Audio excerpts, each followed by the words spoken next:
Good evening, everybody.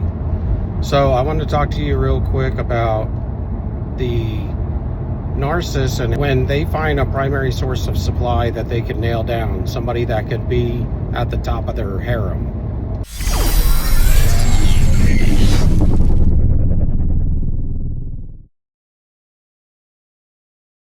But this is kind of how the narcissist works. When they have a harem, they have several supply sources and they shelve them, because in the relationship with the narcissist, you're the one that determines that you will be in the relationship, and you're also the one that consents to having to leave the relationship. This is how it all goes, because they are attacking you through the spirit realm. They get you into a covenant with them. And when you're the primary source, they like to most definitely hold on to the primary source. In fact, whenever they do leave you, usually when it comes to the primary source, they will leave them just for a short time. We're talking about a few days or a week before they really want to come back again. They're shitty, man, so they need to do shitty stuff. A lot of times, depending on how much you are into the narcissist and what your boundaries look like and how heavy the spell is on you, determines how long the relationship will last with them. If you would continue to let them break up with you for a week or a weekend so that they could cheat on you and then come back and then get back with you again and continue the relationship, then you can go for a long time with a narcissist. But if your boundaries were to a point to where you wouldn't go that far, because you already given them everything and chasing them around and doing all these stupid things just to keep them, at some point most people would break up with them for a time before they would start another cycle with them, till that addiction would creep back. What the narcissist does is, you're at the center of their fuel matrix. When you're the primary source supply, you're the one that provides for them on a daily basis, and nobody else can handle a position like that. That's the worst position anyway. You don't want to be any supply to a narcissist. So it's not a badge of honor. It's more or less that you were the one that was taking the brunt of the pain from all of their supplies. But you were the one that was probably worth the most. Morals and ethics, you were probably at the top of the harem, because that's who they like for their primary supply as well, as somebody that's truthful and somebody who cares and loves and is doing the right thing. Because that's the energy they truly want to wear, they need to wear. They don't want to wear energy from another narcissist. They don't want to wear energy from somebody off the streets, but they do get those as sources of supply out of desperation and out of what they can get, because they're on a narc vibration. So they're going to have narc people coming to them mainly. Typically when they get you, it's because they're wearing somebody else's energy, and you were at a low level to where you had kind of got on a narc vibration for a time, because maybe you had a loss in your family and a breakup or something that put you on a low vibration. And that's when they got you caught up with them while you were on that level, that plane, that vibration level. But what they like to do is they will cheat on you with another source of supply just for like weekends. And supply is basically anything that they can use as a service for them. So you're like a service station, you know, sex, finances, a roof over their head, meals, dinners, if you take them out to eat and stuff, and you take them to nice places, vacations, anything to distract them from themselves. It's basically what it is. And they like to look normal, and as they get older, they can't be living with their family like a lot of them do, because they're so codependent that they will live with their family forever. But they will build this matrix, this fuel matrix, right, with your fuel. So they get kind of real powerful when they get that primary source supply in that slotted position, because from there they can garner the best fuel, the highest rate fuel that they have probably ever gotten. And a lot of times they don't believe that you even exist. They believe that you're faking. So they like to stick with you for a while to see how you operate the way you do and look so good doing it, because they could never act and operate that way themselves in that role, trying to act like an empath. But then they start to realize that it's not that you're acting, but that you're really living this. And so that kind of, in a sense, kind of is intriguing, but it's also disappointing, because they want to be able to use it. They want to be able to understand how to generate it for themselves, because they can't. Because they think everybody out here in the world a lot of times is just like them. To some degree, there's different things that ebb and flow in their minds about this situation, because they know something's not right about them. They may not know the title that they're a narcissist, but they do know that they do perform evil on a daily basis. But some things that are construed with them is they really think that a lot of people they believe most people are wearing a mask. And that this is kind of, some of them that are unawake believe that this is kind of how everybody lives. But they don't put too much thought into it as far as caring, because they're out for themselves, so why would you, right? So what they do is they build this matrix around you, and they get a bunch of flying monkeys and all these secondary, tertiary, different types of supply that they build around you. And when they break up with you, they got to catch up with them so they can keep those forms of supply on the back burner. And they always have to have one prepared for them when they get in a breakup with you, have codependency issues.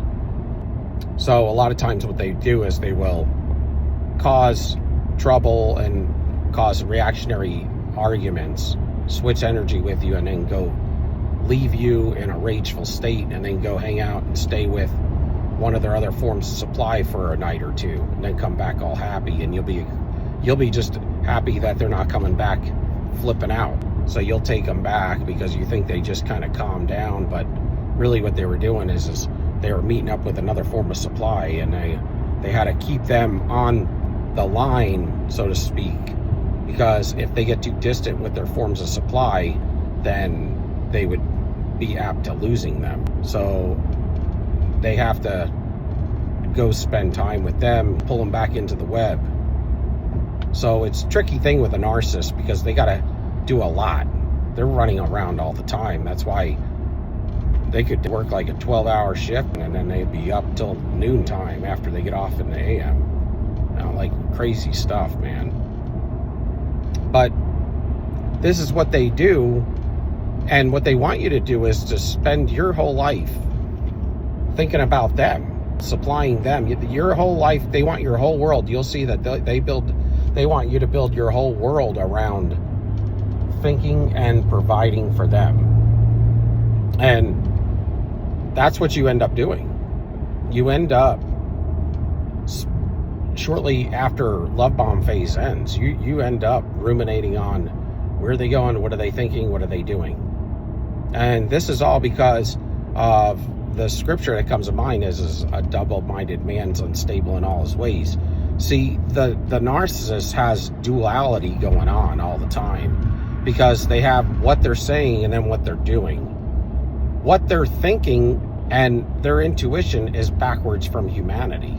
So you're having a hard time. You can't really just decipher what the narcissist is thinking or doing until you get a coach or a therapist or somebody, or you read up on it after you find out about what they have, because most people don't even know about narcissism. And truly they don't know about it because they kind of keep it a secret, because that's truly what the beast system, or the world's beast system, the mark of the beast system is running on. It's running off the spirit of narcissism. They don't want you to know or clue into how this world really operates, so it's on a covert level in general. I mean, they may go over it in medical field, but it's very quick. We're talking a couple hours, and they're on to the next subject, like schizophrenia or something, because they truly don't want you to know about it. And it is really so intricate that you can't spend a whole lot of time on it, because if you would have to have a whole class. I mean, you'd have to have a class that spent an hour a day for a year on it just to get caught up, to really get it. But see, this is the thing. They want you to be thinking and ruminating and doing all this stuff for them, right? Your whole world's got to be surrounded around how you can supply for them. And when they do this and they get you upside down, they get your energy field all screwy.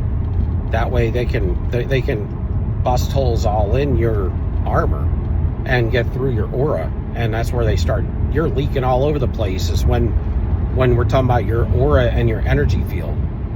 You're just spilling it out. You're dumping it.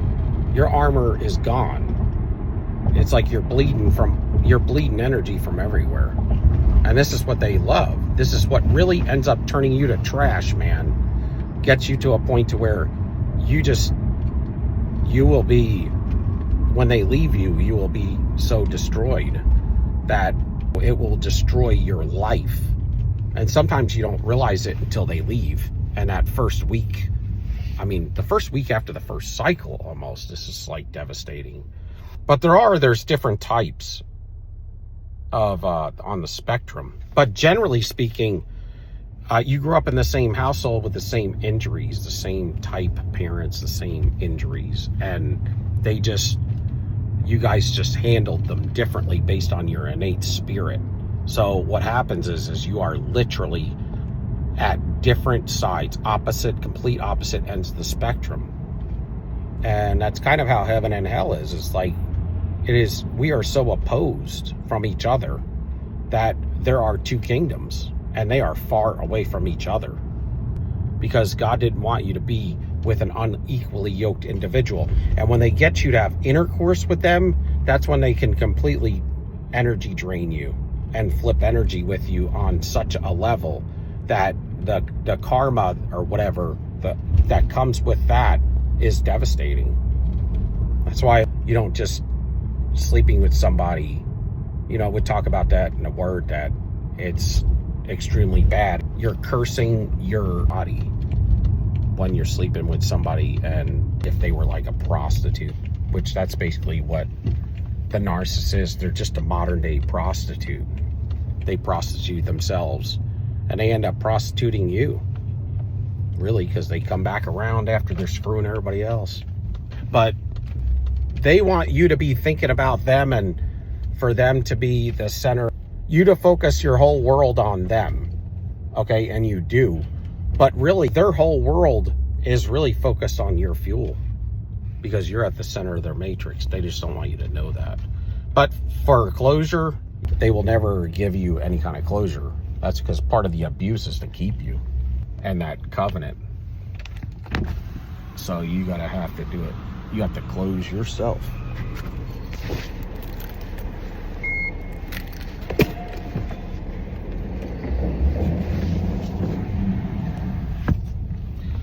You're the one that has to go into covenant with them, agree to covenant with them, agree to consent with them, and you have to consent to leave them without them giving you closure, because all of the power resides in your hands.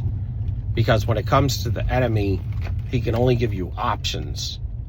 And you're talking about the consent was for you to go into an agreement with them. You got to consent to it.